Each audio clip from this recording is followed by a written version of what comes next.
Welcome to my favorite day of the week. Yay! It's podcast day.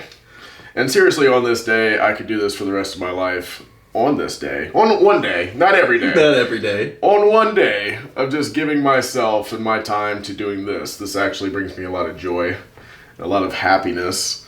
And yeah. Like That's basically like saying that talking to me brings you a lot of joy. That's exactly what that means. Warm and fuzzy on the inside. I cherish this hour every week. Right, because we don't talk enough. That's what we need more of. More words, please. So we're continuing our series of transformation, and we started with Admit and Awaken. Last week's issue was Learn and Liberate. A lot of valuable information in both of these issues to really kickstart your transformation, closing the gaps in your life, and really start to become the person that you already are, but you need to reveal this person to the public, to the world, in every situation so that you can feel genuine and authentic to yourself. So, coming into this next step, we're going to produce a plan, and we're also going to talk about the following step, which is healthy habits. They tend to go together because in this sense, the plan is what's going to get you there, but being habitual about the plan over time is what changes the behavior. Right, for sure. And I would say that through all the other portions of it, for me, I love making plans for everything. Huge structure guy. Came from the military, who would have guessed? But for me, I would say that this is by far the most tedious thing, for sure. Yep. Right? Because it's very simple and it's very difficult because it's so easy to just fall right back to where you were. Well, and Martin Luther King Jr. said that the hardest thing that people can do is think. Yes, for sure. Sit down in solid thinking, and no one wants to do it. Well, and then evaluating thinking is like evaluating your own thought processes, and that becomes it's a whole analytical nightmare. Yeah, if I visualized the depth of every thought, I would get lost very quickly if I didn't have a plan around it. Right? So today, when you're going to start, the first place to go into is looking at the energy that you want to be around, the element in which you want to have your purpose centered around, and then the environment in which is going to get you there. So energy is such a huge deal when it comes to how you want to portray yourself, how you receive things, how you receive messages, and then also having the physical and mental energy to go through the plan that you're about to produce. Well, it's also how people respond to you as well, right? We talked about like the vibrations, and when you're in a certain emotional state, you put off a vastly different energy frequency. Like people can feel when you're happy. It's contagious, while laughter is contagious. Yes. So, I mean, that for me is the biggest aspect of it too, because as you start to feel better about yourself, you can put it out there to the world, and that just will give you a vastly different outlook on life. Yeah, and we're looking at, the belief, and I hold this belief, and I know that you do as well, that, the energy you give off is the energy it attracts. And what happens is that the universe is working around you to start bringing people, bringing experiences into your existence that are going to help either amplify that energy, or if you're, again, putting out the energy that, I'm worthless or I don't deserve things or all this stuff, then also to amplify that energy. Right. And it's really, really interesting once people take into the belief that they can and will manifest whatever their thoughts are bringing into their existence. That power and understanding that power really is like a motivational factor for me with my thought process. For sure. And I might get lost every now and again in the negative. We all do. But the ability to snap yourself out of the negative, realizing the effect of not only what it's going to have on you, but what it could have on people around you. And your reality. Yeah, right? and your reality. Because that's if what you put your energy into and your focus behind, eventually you'll create for yourself. Yeah. It feeds into itself just like the behavior. So if you're telling yourself that you're worthless, you'll probably attract people that will very much dial that message in for you very firmly. Yes. So I'm going to skip to environment because element is important as well, but environment is going to flow more into what we're talking about.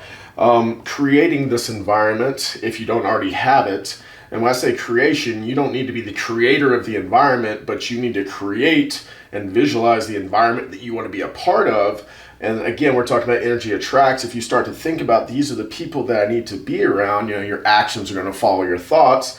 and then now you can kind of manifest the people that you want to be around and in your life. I think the one thing that I really enjoy about our environment is the fact that once there was a foundation set of love and accountability and support, that people started to see this, and not only did they see it, but they felt it. They felt the energy attracted to it. And then when I started to do my own intentional practice, I'll talk a little bit about this intentional practice where I would draw energy into my heart, and then, this was after meditation. So draw energy into my heart, and then align my intention for the day, what I wanted it to be, maybe even the people that I wanted in my life. Literally, people started to come to you, right? In my life. I remember we were talking about it when I was training you. And literally, while I was talking about it, some guy comes up. I was like, hey man, I was thinking about working with you. And I'm like, boom, there it is. Instant manifestation. I don't like to brag, but people know me. I got shit going on with me. If they don't know me, they know my energy. There you go. All right, yes, there we go. Yes. So environment is just huge. So you got to find the environment that's going to support your growth. And we had mentioned that earlier, that the easiest way to start the shift for a lot of this is to change, right? So it's like get out of the old environment, right? Because it's easy to fall back into old patterns. Reiterate it here again. If you can create a new you inside of the old environment, that's great. And just if you can make it easier on yourself, odds are if you're in the old environment, there's probably a lot about it you don't like anyway. Yeah. Job, house, whatever it might be. Shift your focus, realign, find at the very least a new environment, so that way you can create these new patterns that we're talking about. Well, and you want the environment to be authentic to you. For sure. I've been in a different environment in which I molded my behavior to somebody else's energy that wasn't authentic to me. Well, I think most of us will do that, right? Yeah. It's a survival thing. I think it goes to survival. It speaks to people pleasing. You want to belong to something, and that desire to belong to something makes you blind to what you want to belong to, rather than looking within, thinking about who you are. Well, again, you got to find out who you are. And then now realizing that who you are needs to be with more people that have the same energy signature and or have the same goals and aspirations as you. And then at least you're in the same space in which growth can happen from that point. I think, the one thing that I got lost in is, again, wanting to be, the social things, wanting to be cool, wanting to be accepted, wanting to be the man, when really what I found myself to be was a lackey. Right. Well, I can see that for sure. I mean, if you go in with that goal, for sure, but I don't think that those motivations are wrong. I think as long as you want to be, if you want to be that person, that guy, as long as it's in the environment that is authentic to who you are, I don't think that those are wrong goals. I think that if those are your only goals, right, and there's nothing else up to it, that will very quickly get you into trouble. Yeah, right? which is what it did, because the focus was more on clout, how people perceived me, again, judgment, right, rather than how I wanted to be perceived, right. And that was a disconnect between those two areas. So I think the reason why I skipped over to environment and then we can go into element, because typically what I find is with the energy and the environment, you can find your element. That makes sense. A lot of times people don't know what their purpose is, or they haven't thought for long enough about what they want to do, or they're afraid of going out on a limb and doing what they want to do and failing. So, I mean, there's just so many layers to why somebody can't find their elements, but inside of the right energy and environment, your element can truly flourish because you're in a state, well, as long as you're in the right environment where you can be vulnerable. And being vulnerable sometimes isn't like saying shameful things. It's actually just talking about the things that you want that you feel like somebody might not understand or support. Right. It's basically putting yourself out there in any facet or function where you could be rejected in any form is a form of vulnerability. Yes. And there's degrees within that, depending on whatever the message might be, for sure. Yes, for sure. So I think that's a great place to start with what we're talking about. Finding your energy, your environment, and the element are going to be things in which are going to motivate you as well, because that's the other thing. Like motivation to get through what you're about to get through, you're going to need to pull it both intrinsically and externally. Absolutely. And again, we talked about that last issue. The blend of the two is really what's going to bring somebody to success. that they're desiring and the thing that they're looking for through that process. So next, if you're going to go into this and you're producing a plan, so you can outline a plan in a lot of different ways. I mean, you can write it down, which is definitely one of the best ways to do it, and writing it, not just typing it or texting it, in a journal, something that was a very habitual thing for me. And then leaving it someplace that you will see regularly, like on the fridge or before you leave or someplace like that, because that was a mistake that I made. Is I would write stuff out and then I'd put it in places that I would never see it, and it doesn't no good. So it's like out of sight, out of mind. Right, you know what I mean? So then what was the point of doing all that work in the first place? Yeah. So I think if you're having trouble with how to outline a plan, going for a coach or, for my instance, going to a therapist, which helped me plan actions for success, was definitely a huge deal. And if it's something that you struggle with, especially with personal accountability, which can be very difficult during this process of trying to break old habits and old thought process, finding yourself a coach that can outline a plan is definitely going to expedite your process and your growth. And that would be my number one suggestion, whether it's, that you want to enhance your mindset or you're out of shape and you want to get somebody that's a proven results with training. These are all gaps. These are all gaps that you would like to improve. And we've been talking a lot about thought process. We've been talking a lot about things that maybe we're shameful for. But that can translate into your physical appearance as well. And I feel like there's actually a stigma of I know whenever I'm talking to potential clients on the phone, but I know this isn't the right thing to say, but I just want to like my body, and I'm like, no, that's why is that not the right thing to say? Oh, that sounds so selfish. And I'm like we had that conversation literally the other day with somebody, and I was like, it's selfish, but all self-care is, right? The difference is the intent behind it. I'm going to be selfish at the expense of somebody else. Or am I being selfish because it's something that I feel like I need? Because I need it and I can help more people. Right. And it will make me feel better about myself. It'll give me more energy. All those things. And then you feel bad because oh, I just, we perceive it as shallow. Yes. Because it's a physical character. It's a physical appearance thing. Yeah. But it's superficial, quote unquote. Right. But then we'll go on. We'll go out. And you'll ask anybody, hey, do first impressions matter? Almost inevitably, most people would say yes. Yes. And part of that's how you look. Yeah. So. Well, and I don't think it's based on. It's just because again, the what they've taken into their being as public perception. Their upbringing, what their parents told them, what magazines told them when they go into Instagram and they see these fitness models that are in front of Ferraris and shit, you know what I mean, that they don't even own, and then they see this thing as all being superficial, and it's no, a positive body image is a direct reflection of how you feel about yourself. Right. If you're not caring about yourself, then you don't care about your growth, and you don't care about your internal, and then you're just lost. And most people, I like to say, that are overweight, unless you put a frame of mind around, big is beautiful, you know what I mean? Hey, if that is you, then go ahead. That's great too. That's your own thing. But most people want a positive body image so that they feel better about themselves, and that's totally okay. Well, I think it's twofold. I mean, definitely want to look better for sure, but there's definitely a feeling aspect of it all, right? What you are, what you eat, right? That's a byproduct of anything.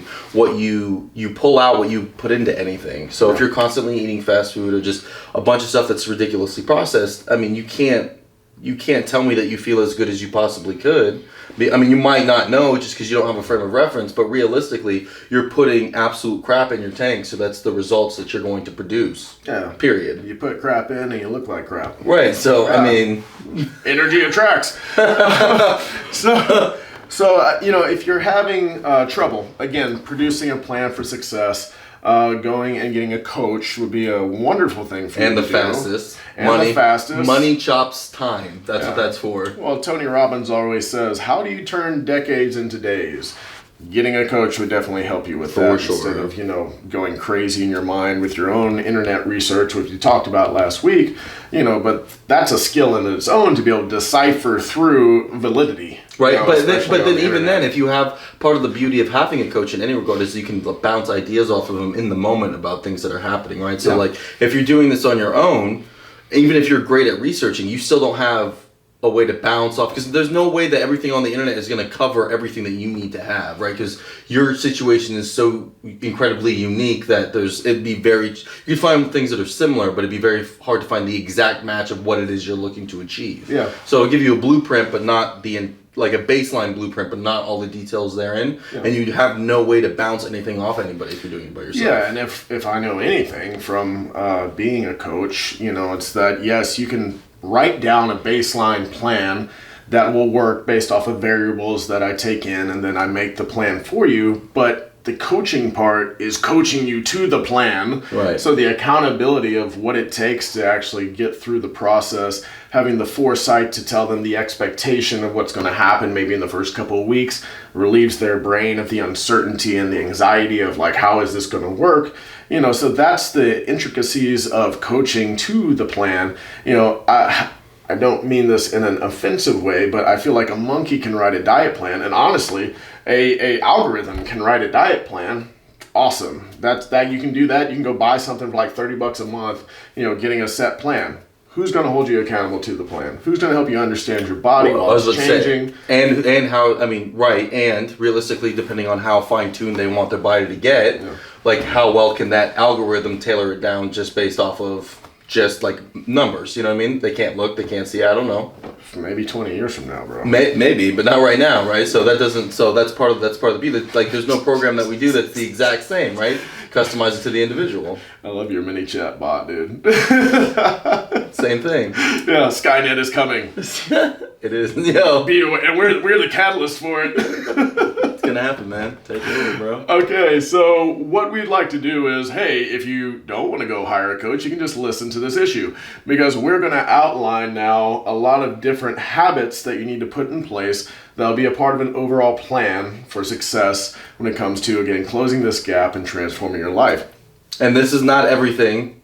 This is just the baseline starting points. I think that this is the greatest baseline. Right, it's the greatest hits, but there's going to be some stuff along the way that you're going to have to figure out for yourself. Again, that goes back to the intricacies of everybody's different with their thought process. Everybody's different with how you react to things.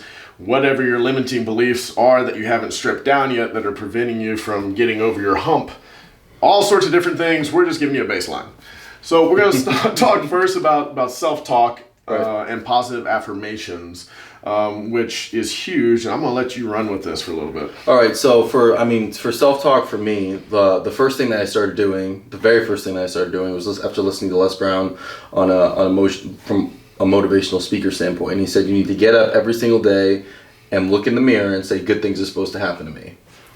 And I started doing that, and that one small change over time, right? Because it's just a block. Mm-hmm. Like the next thing that happens, you can't look at the next thing that happens like, oh, this is the next big thing that's going to get me over the... No, this is the next block. Yeah. You don't know when the next thing that's going to be that's going to tilt the ball and it's going to start rolling. You don't know, but if you go into it with that expectation that, oh, this is the thing, and then it doesn't happen, it's going to diminish, right? Mm-hmm. So you got to be realistic about what's happening as it's happening. So saying that, even that one thing, which honestly made me feel extremely foolish, just fucking sit in the mirror on my own, good things are supposed to happen to me. Good things are supposed to happen to me. Because we live in a world where we believe bad things are supposed to happen to us, right? We live in a world like, things are too good. Something's bound to happen. Guess what? It's going to happen if that's your mentality looking into it. Oh, yeah. Self-sabotage is, that's the foundation for self-sabotage. This is too good to be true, right? Something's bound to happen. I'm going to fuck it up then. Right. And guess what? You will. Absolutely. Yeah. So, and the next thing was whenever you get into negative thought cycles, and I got this from my mother, when you find yourself, and it's going to be hard at first, right, because they're your old routines and the habits of thoughts, and it's hard to pull you out. When you become aware, eventually you're going to become aware that the thoughts aren't helpful. Mm-hmm. That's going to happen, and then you could choose to just cycle right back into it, and it's easy to do, or in that moment you could stop and say 3 to 5 things that you're grateful for. Stop. Yeah. And it'll be hard at first. It'll take, you're really going to have to, I would spend 10, 12 minutes just thinking about 3 things. But as you do it more and more often, you'll find that it's easier to pull, because you'll have a list of things that you're grateful for. Mm-hmm. And each time that you do this, you need to find new things. You can't just keep repeating the same ones. Yeah. I mean, you can from a day-to-day standpoint, but try to keep, because it's going to increase the breadth of, oh wow, look how much I have to be grateful for. Yeah, and you can use it as a switch as well. And when you were talking earlier, gratitude, like ran into my brain. So the fact that you brought it up is beautiful, because that is something that can instantly change how you perceive a situation, your day. You know, if you could say, I have to wake up and do cardio today. I get to wake up and do cardio today. I'm grateful I get to wake up and do cardio today. Right. You want to go to cardio now. Some people can't walk. You know, I get to exactly. walk. Right, I get to walk on a treadmill to have a six pack for a boat party. Like whatever reason it is that you're choosing to get up and do cardio in the morning, right? Like you should be grateful. You can walk. You can do this. You have this goal that you can achieve that other people can't, right? It's all perspective. Small things like I have to go to the grocery store and feeling as it's dread, and then saying I'm grateful I get to go to the grocery store and have food on my table. Right. You know, then you start to see like, oh, this life isn't that bad. Right. And at that foundation of being grateful for the things that you currently have, what I have found is then you attract the energy to have more things to come into your life to be grateful for. And that amplifies, again, that reinforces the belief. And by reinforcing the belief, it helps it become a very quick habit.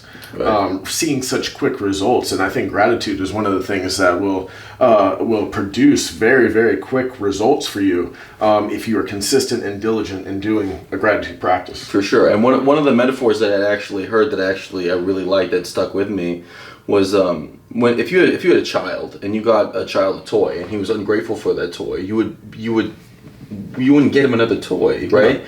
You wouldn't keep buying him all these things realistically, because you'd feel hurt that this person doesn't feel grateful that you did this thing for them, right? And then they looked out and they said, life's the same way. Why is life going to give you more things when you're ungrateful for the few things that you already have? Yeah. Why would I give you more at that point? And for me, when I realized that, I'm like, oh, well, that makes perfect sense. Yes.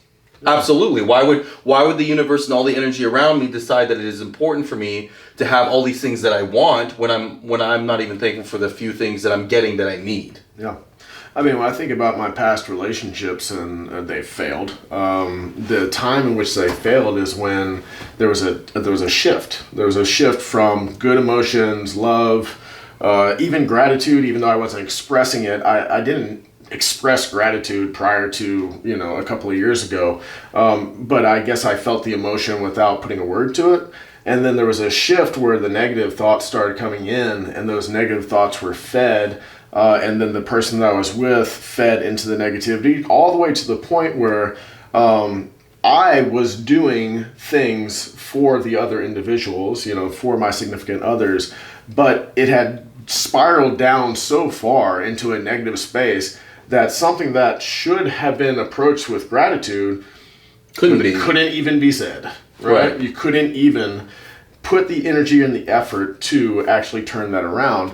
One thing that stuck with me was, again, one of my former relationships saying that, I just can't feel the way I used to feel about you anymore. And I'm like, in that statement alone, you have now limited your possibilities of understanding that, because what I found now is that I can make myself feel whatever emotion I want to feel, no matter what the circumstances are around it, based off of gratitude, right? Based off of this centralized, grateful practice that can instantly change my view of whatever's happening. So I feel you on that one for sure to some extent, but is that more of a byproduct of the gratitude practice, or just having a better control of your mind and your person as a whole? Well, beliefs, right? So I believe that I can change my state. I can. It's hard sometimes, but that belief makes it happen faster. And then also, you have to be able to, if you as a human being can't produce the emotion that you want to feel, and you have to have another human being to recreate an emotion, then I would say that's an attachment issue. You are attached you're forever dependent on something else or somebody else to feel an emotion, when really as a human being you are totally capable of feeling every single emotion just by controlling your thought process, just by focusing on the things that are positive, focusing on the things that bring you joy. Once you shift your focus in your thoughts, the emotion will follow. And that's what I found the most is like, okay, I can be in a negative space and I can realize that there's an emotion attached to it. There's anxiety, there's depression, there might be anger, there might be resentfulness. And if I sit in there, I can let that feed, or I pull can, yourself out. I can I see pull where you're myself going with out. that. Yes, and once I pull myself out, at that point, now you have to get over the reinforced behaviors that had been pulling yourself down, because it's a climb back out. There's going to be some other things that you're going to be like, whatever can go wrong will go wrong, in which you start getting pissed off at, like, the gas station card reader not reading your card or something. You're like, oh, what else is going to go wrong? It's not that big of a deal. So like you have to be like, oh, we're good. I'm not going to let this change my state. And then I think, just like anything else, you get over those blocks, and then now you're back to, I'm good. So the baseline for all this for you, I'm gathering based off of that description, is just conscientious thought. Yeah. Right. Just mindful. Just being more mindful about the individual thoughts that you're having, and then looking at them realistically as a whole. Like, does this level of emotionality justify this individual action or behavior? And then I think when we're talking about self-talk, even small stuff that people are unaware of how detrimental it is to them is something like, dropping their phone. Right, and calling themselves stupid. Right? Like, in no way is that a relation at all. Maybe you should be more mindful and aware of in the moment, so you don't drop your phone. Spilling a drink. I mean, how could you do that? I mean, I'm so stupid. Like, these things that you're saying to yourself are ingrained now in your belief of being stupid or incapable. Right, and the words that you use create the reality around you, right? We think it's such a small thing because we do it on the day-to-day, right? Just like how you eat, right? Mm-hmm. We eat every single day. We use words every single day, so it's very easy to not understand their power and impact. Yeah. But as coaches, right? When you're dealing with somebody in competition prep or just weight loss prep, like, the food that you eat makes a drastic change to your overall health and well-being. And that goes without saying across the board. Most people, you would tell them that and be like, oh yeah, duh. But then you tell them the same thing about saying things like, I'm fat, I'm not worthy, I'm whatever. You tell somebody the exact same thing based around the words, and it comes a little bit more of a shock. It's just like, oh, it's just like this little thing that I do. It's not that big of a deal. Yeah. But it is. Yeah, it's huge. It's huge. The relation between the two, and what you're talking about is it's the same thing, just masked in different forms, is what's limiting that person from growth. Well, we as people like to think it's like a big, like, it's got to be because of movies or whatever you want to call it. Like, it has to be this big thing that I'm doing wrong, or it's this big thing that I'm missing. No. Success is a lot of small things done well. Yes. It's not any one large thing in a moment. I mean, eventually you're going to get to that point. There's going to be build in, like for a competition or a show, it's 16 weeks of prep for one big moment. But if you don't do that 16 weeks worth of work, it doesn't matter if you're how well prepared for that moment you are. Yeah, no, absolutely. I think another thing that, I hear a lot from potential clients or even clients, they'll be in the middle of a program and they'll be like, I lost my motivation. And I'm like, that's funny, because it was never yours to begin with. Right. You weren't born with motivation. You create motivation through habits. You create motivation through setting a goal, going through the habits to get to that goal and achieving the goal, and seeing your growth, if it's your body transforming, seeing your abs starting to come in, your body changing, if it's a thought process you're trying to transform, noticing when, hey, this would normally get to me and it's not getting to me this time. So being mindful of the point of, like, congratulating yourself for the little things. It's always the little things. Yeah, man. And then it's a snowball of motivation, and it starts rolling down the hill, and now you're like, shit, I want to wake up and do my cardio, or I want to go and speak in front of people, which used to be a fear of mine. I want to give value to others, because you feel so good about yourself that what you've done for yourself and the experience that you now have, you want to share because you know how well it made you feel. And if there's anything universal about fitness and health, it's that it makes everybody feel good. I don't know anybody who's like, oh, I lost 20 pounds and I regret it. Yeah. I can see my six pack and I hate myself now. Yes.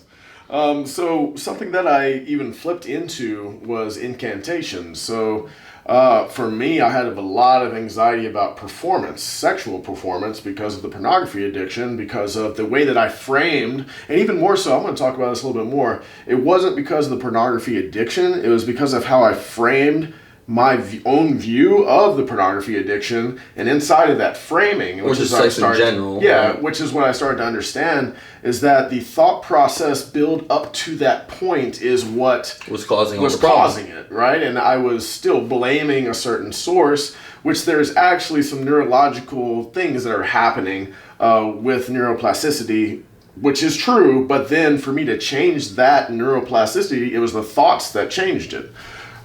So for me, having to go through incantations of just small stuff like I love sex, and I would have to say that repetitively. I actually said it repetitively for 30 minutes on a drive to the gym when I used to have a 30-minute drive to my gym.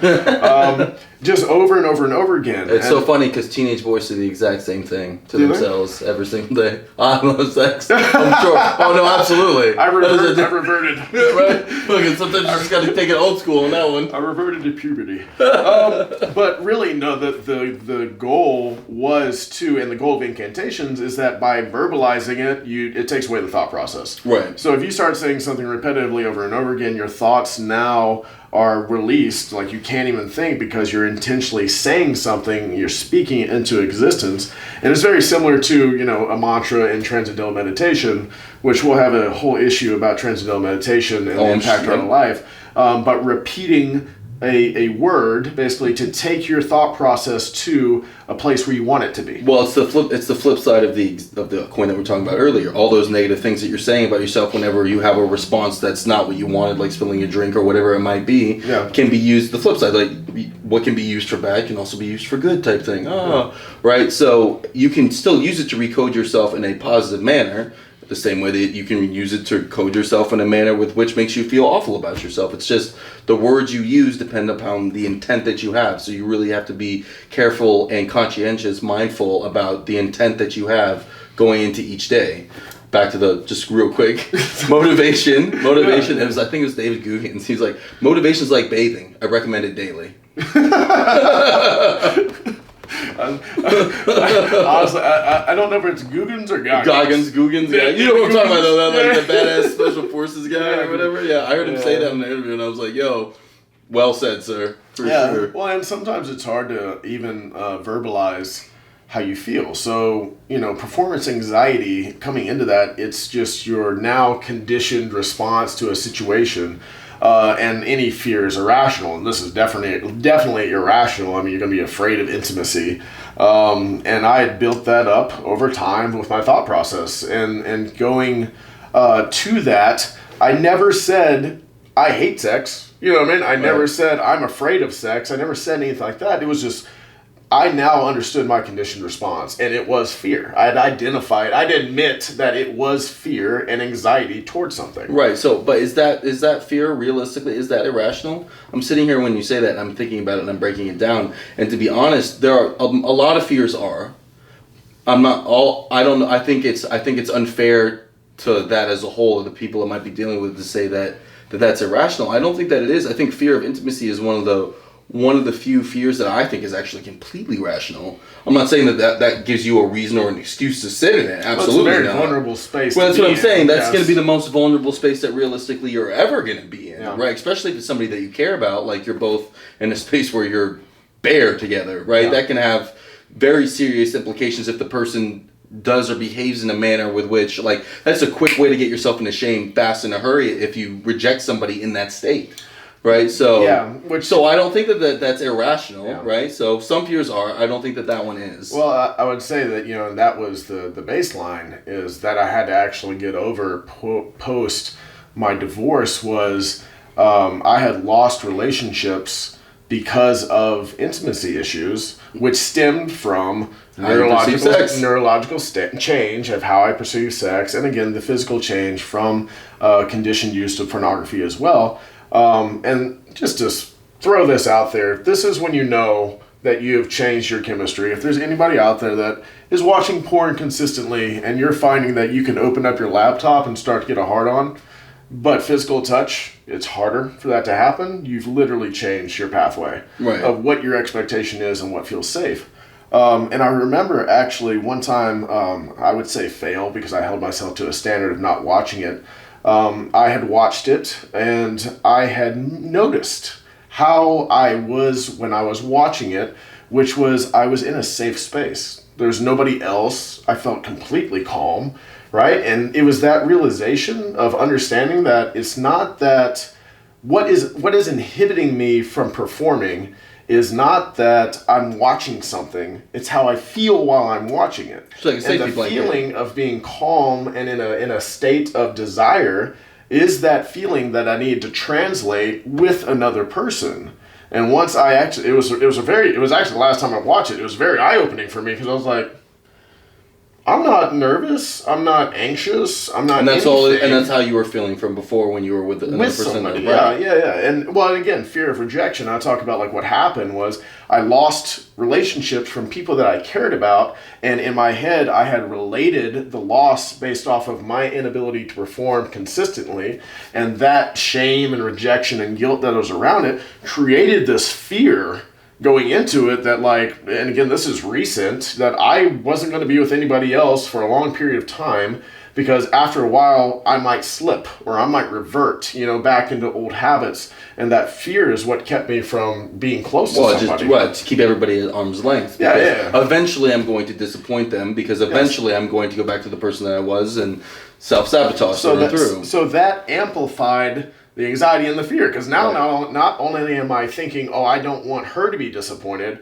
now I'm thinking I don't want her to leave me over this, right? And now it's just like, before it even started, before the outcome has even happened, I've already created it. Right. So the incantation, is that the only habit that you developed around that to help stop that from happening? Or? Well, I mean, meditation was huge, man. Meditation and just coming to the connection of your left and right brain hemisphere and your consciousness to be in the moment. That's another thing with anything with sex, like being in the moment of physical touch, being in the moment of intimacy, and not thinking about the future while I'm, in the moment of being with the person was a huge shift for me. So actually being mindful and in the moment of intimacy is what took away from the thoughts of the outcome, which took away from my anxiety, which got that going. So everything that you've said so far seems to be all, there was no other physical things. I mean, obviously there's nothing physically wrong with you, but were there any, because you were already working out at that point. I was doing every other thing that would had dictated me being able to perform. Lifting heavy weights, making sure my hormone levels were fine, my testosterone was fine, doing cardio increases cardiovascular activity and blood flow. I was already doing all these other things that told me that I was normal. Right? My brain is what told me I wasn't normal. So that was realistically the only thing that you need to work on. Yes. Okay. And so through that, the meditation, the incantations, taking away from that. And I would say the incantations, not only like during a set time, but also if a thought came into it, I wouldn't always verbalize it out loud. If I was like in the middle of training somebody, which would happen, I would say it 3 times in my head. Just to try to dissipate it? Yeah, to dissipate it. Then I'd go back to being mindful in the moment of what I was doing with that person. So to move it forward slightly, part of all this as you go forward with the habits and once you have a plan is redefining, resetting your expectations, right? Because you don't want to keep them where they were before, because those obviously weren't healthy, and you have to be careful with not setting them in a place where you can't attain them, because that will cause depression if you can't attain them, and then you get back into the old cycle. So what expectations did you change, and how did you go about doing it? So one of the biggest expectations I changed is not having an expectation. And that was different for me because, again, a control freak, that's got to be hard to do, right? Because it leaves everything wide open. Yes. Letting it flow was a lot different, and it was a very, very vastly different approach to controlling my situation. Thank you. This is my dog, Reese. He's like, he wants to chime in. What do you think, buddy? Mm-hmm. He's been with me for all 9 years of his existence in my life, and he's been through a lot with me. Mm-hmm. Thanks, man. Appreciate it.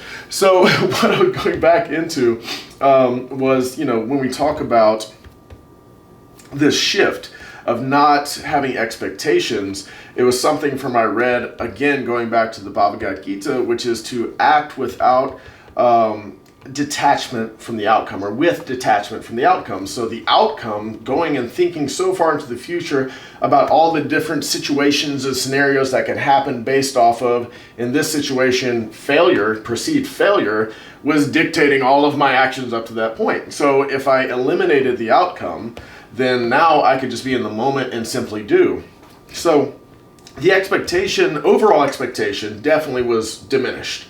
However long this is going to take, it's going to take. I'm just going to do every single day, and then eventually I'm going to be different, and that's essentially what happened. But there were daily expectations of myself, in which, having this morning routine that I cultivated through podcasts, and then also through my own growth of understanding what I needed to do to get into the frame of mind of the person that I wanted to be, was an expectation and is an expectation for myself right now. So outlining my morning routine simply was to wake up, not look at my phone. So, a lot of times people will wake up and then they're scrolling. Well, and that immediately puts you into a reactionary state from the very beginning, right? You're reacting to your environment, you're reacting to your phone, and that's not, that takes the power off of you. Yeah. That's why they tell you that's the very first thing you should do. It should not be touch your phone at all in any way, shape, or form for the first, hour? And I still use it for my alarm. I tried getting an alarm, old school alarm, and I just didn't know how to work it. They don't work. I've done the same thing. I've done the same thing, but realistically, those have to be by right by your bed usually, right? Yeah. That's how they're set up. Yeah. And it's if I set my phone completely in a completely separate room. Yeah, it's a great mindset hack. Right, you know what I'm saying? Because one, it forces me to get up. Two, you don't want to charge it near you because the waves can screw with your ability to get in a REM.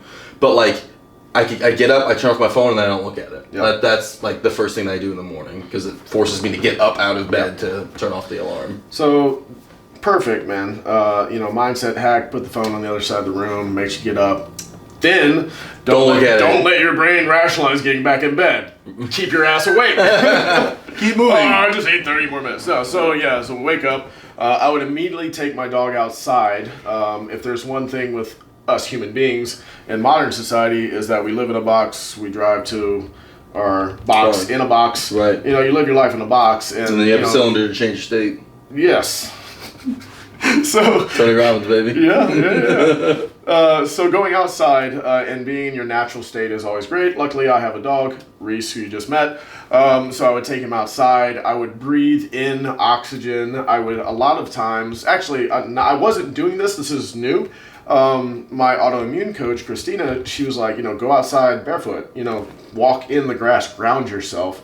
A trait of indigo children, if you want to look up indigo children, I identify myself new as obsession. New obsession. But a trait is that, and I've had a lot of things done that have backtracked to this point. But my third eye is always open. That coincidentally is the indigo. But with your third eye always open, you're way too much focused on vision and being grounded in the moment. So grounding for me is very important. So being outside for at least 20 minutes a day, that's hardly anything. Right. But for somebody that works inside, that's sometimes a very daunting challenge. Going outside even barefoot, grounding yourself. And then at that point, I would say something that I was grateful for, just one thing. Because I had to practice after that, but breathing in the air, and sometimes again it was just I'm grateful for the air I get to breathe today. After coming back in, I'm now awake enough. Another good mindset hack is in the morning, if you want to wake up faster, to do things with your opposite hand. So I was actually brushing my teeth with my left hand.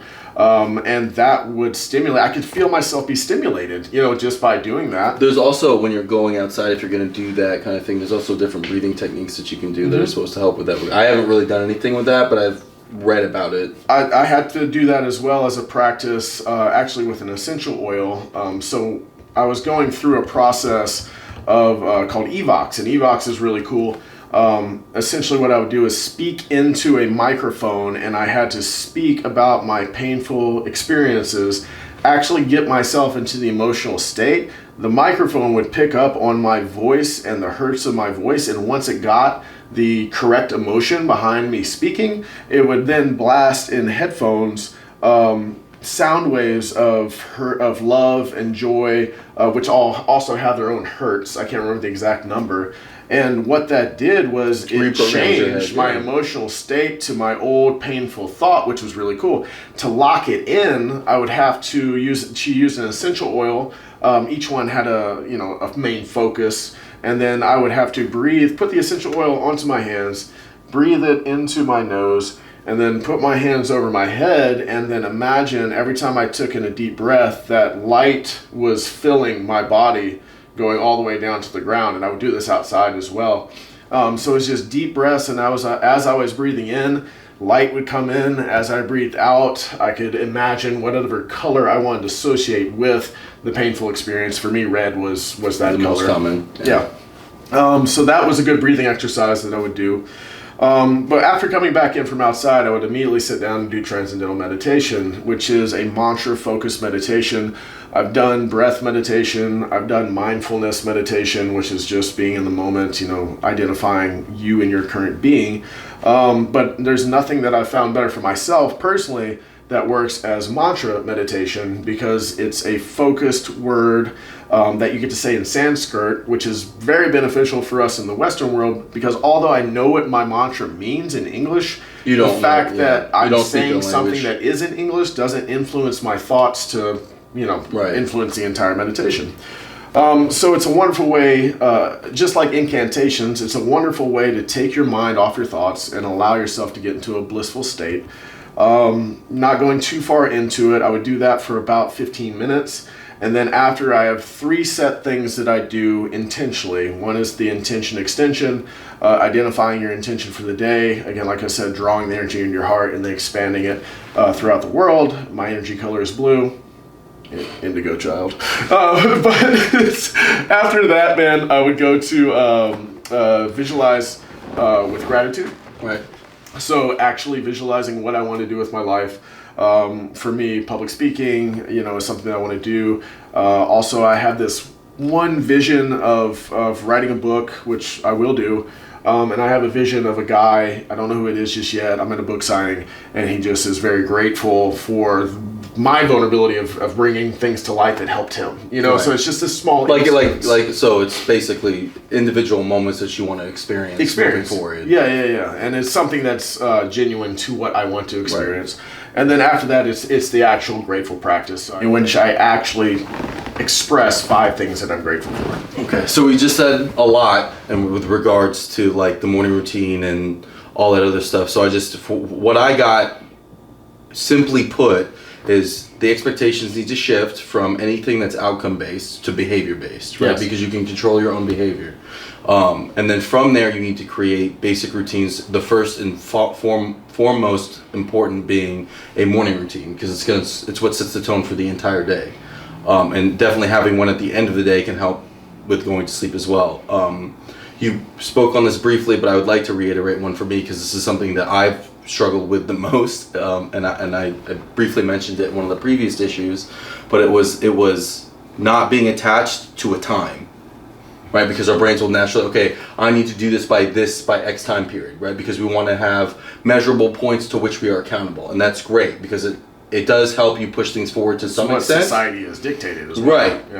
Right, for sure. And I'm not saying that there's harm in saying, okay, I should be able to accomplish this in this amount of time as long as it's a realistic time frame, but you are exactly where you need to be. You are not forward, or you are not behind. And beating yourself up as a direct byproduct of not matching the time frame that you thought you were supposed to be is extremely important, because that is probably going to be the fastest, quickest way to spiral, right? Is you set an expectation. The easiest one to miss is time frame, because especially if it's something new that you don't know, you don't have the frame of reference to pull from how long it should actually take you to do it. So you set a time frame that might not have been realistic, then you don't reach that time frame. Now I'm unworthy, and we spin right back to where we were at the beginning of all of this. So you're back in this cycle of destruction. Right, the self-sabotage through and through. I'm unworthy, I can't produce a result. Self-sabotage, setting unrealistic expectations is self-sabotage. For sure. It might be not something that you recognize as, but by definition, if it's limiting your growth based off your own expectations, you're not setting yourself up for success. Right. So make sure that the expectation is about your behavior and the things that you can do. And then, so then how do you ensure that the expectation that you're also setting can be behavior based, but you could still make an unrealistic one within that? Like, it's not something that you can produce. So how is it possible to push yourself, setting an expectation that you're going to push yourself while also maintaining a firm grounded in the reality of which you currently live? Well, again, I think changing the frame of mind, like what we talked about before, my frame of mind, my anxiety, the source of my anxiety is I'm in a hurry. And the thought that I could give myself an hour of power in the morning, my own self-focus on my own growth and doing the things that I know was pushing me forward, that was my anxiety shift. That was my brain rationalization where it's like, you don't have time, which is something we always say. You don't have time for that. You don't have time for that. And then I noticed the result is what would be like, well, this is what's different today. I noticed that when I skipped it, I did not have the same type of day than if I did it. So trial and error, seeing how great I felt after doing something for myself, and then maybe the next day or the next day after saying, you know what, today I'm going to skip it, and then having a shitty day was like direct feedback for me to know that this is something that was good for me. So changing one or two behaviors at a time, trying to keep as much the same as possible, Yeah. and then from there running a test, like it's a science experiment. Yes, and it's also a building thing. I mean, just like anything else, there are levels to building, and understanding that, you know, giving yourself this hour of time in the morning is what's going to make you more intentional about your actions, is what's going to make you happier as a person, is something that you have to be able to build into based off of, again, a baseline of, I don't have time. Well, I did have time. I just wasn't making time. So it's like I had to change one thought, which then made me change the perception of now what I'm doing. And just like gratitude, you know, gratitude changes the perception. So that was a part of it as well. And as that changes, the behavior behind it changes because how you perceive what's happening changes. And then again, if you're only setting your expectations to maybe a day or behavior, then that is in the moment feedback rather than the big goal is that I want to be this person, and now everything in between is preventing me because all I'm doing is thinking about that. I actually believe that the only time wasted is time thinking about what you didn't do and what you should do. Because when you're doing that, you're not doing. Right. You're just thinking about these things, and that literally is a waste of time.